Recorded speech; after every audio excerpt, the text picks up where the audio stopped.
Now before I start, I want to settle how to say the title. I've heard, "Papers, please," said like a joyful Disney worker, and "Papers, please," as if they were behind the counter at the DMV. Either way, Papers, Please is an example of video games as an art form. It evokes feelings of empathy in players because of the choices you have to make. More on that later. Let me give you a background on the game first. Papers, Please takes place in fictitious Arstotzka, a Soviet-like nation that has just reopened its borders for immigrants and returning citizens. You were selected by the October Labor Lottery to be the agent responsible for checking all papers and determining who is allowed to enter the nation. You must accept those with all necessary paperwork and deny those who cannot provide it. Your pay is based on how many people you can get through in a day. This is the main interface of the game. You have the person in front of you, a booklet of information and rules, a transcript of what is said, your stamps, and the person's passport. It begins simple, but more information is thrown at you the farther you get into the game. There's also this discrepancies button. Pushing it allows you to highlight two pieces of information and see if they are consistent. All the info in the passport must be consistent with all the rules given to you. This is how a normal day in Papers, Please will usually work out. The game begins simple enough, but will eventually have tons of info for you to inspect in a short amount of time. There are many paths, but they all end with you approving or denying entry.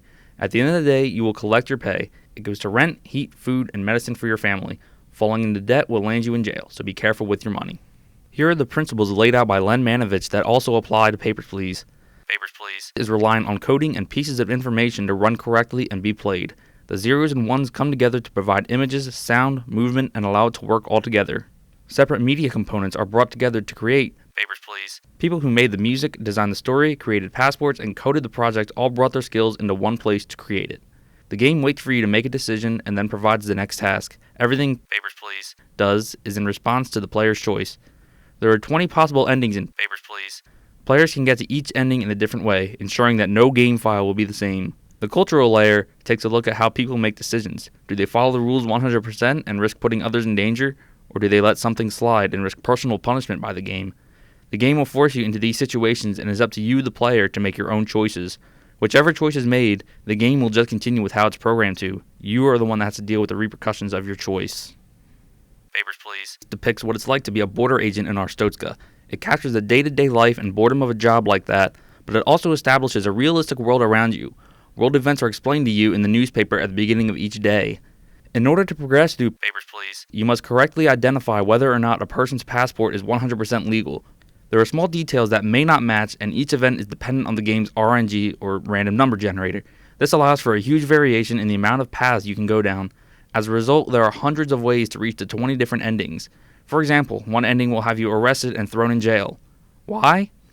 You'll have to play it in order to find out. Papers, Please employs motifs seen in old communist regimes like the Soviet Union or North Korea. There are bold fonts, nationalist symbols, and tons of praise for the motherland. These motifs help build the world around you. The graphics aren't flashy, but they remind me of old Nintendo games, a popular theme in indie games. They focus on the small details, and they all come together to create a very well-organized game. The soundtrack is very limited. There are only 3 songs: the main theme, the death and failure theme, and the victory theme. They have clear Russian influences, 8-bit sounds, and even pianos mixed in. They fit with the overall aesthetic and the applicable moments of the game. The other sound effects are for things like stamps, natural sounds, and when you yell next through the mic. It creates the atmosphere of a real job. No music, not a ton of noise, and every sound stands out around the silence. Most of the pieces in the main interface of the game can be interacted with. You can drag papers around your desk, read through the booklets given to you, scan for misinformation, and stamp the passports. This allows you to have as much freedom as you need when it comes to organizing your area and making your life easier. Overall, Papers, Please excels at tapping into people intellectually. It is a puzzle game after all. However, it has its story underneath it all. For example, there's a girl who is fleeing to safety from a man who is running a brothel. She warns you of his presence, and when he arrives, you can detain him. I enjoy moments like this in games, but I find myself playing more for the puzzle elements of the game. It is brutal to newcomers, though. It takes some time getting used to the layout and the purpose of the game. It is likely that your family will die and you'll end up with a game over in a few days as a new player. After this point, Papers, Please is a fun test of memory, reactions, and micromanagement. As they say, such is life in glorious Arstotzka. In relation to new media, Ian Bogost believes that simulation allows a participant to exist in someone else's shoes. Papers, Please puts you in the shoes of a border agent with the power to allow or deny entry into a country. You have to make the correct decision, or you will face punishment in the form of a citation.